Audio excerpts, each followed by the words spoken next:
La Oreja de Van Gogh i Amaya Montero, els missatges enigmàtics que apunten a una gira conjunta. Home, i tant. No, ja t'ho dic ara que serà així. Quins nervis, eh? Els últims moviments del grup d'Unistiarra, les salses socials, han generat milers de comentaris especulants sobre el retorn de la vocalista original.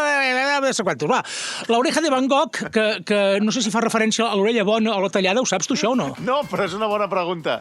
Clar, que agafa el nom del popular centrecampista de l'Ajax, Vincent Van Gogh, que pintava quadres a les mitges parts dels partits, i la notícia diu que han posat a les xarxes només Junts té sentit, que aquest missatge també el podia haver apuntat a algun exconvergent, només Junts té sentit, ja t'ho juro que estic amb uns nervis. A més, la banda Donostiarra ha fet una publicació enigmàtica a Instagram en què només s'hi veu una imatge en blanc, la mateixa que ha posat de perfil a diversos comptes que tenen a les xarxes socials. Hosti, com ho veus, tu? Quins nervis, no, tio? Doncs mira, ara et diré una cosa aquí. Ui, digue'm. Jo soc molt fan. Sí, vale. Molt fan i sí, estic nerviós. Jo també, Carles, me'n vaig al bar a fotre'm una barreja d'anís amb moscatell a veure si em calmo, perquè t'ho juro que això... Ui, quins nervis, Carles. Au, Dios. Dios.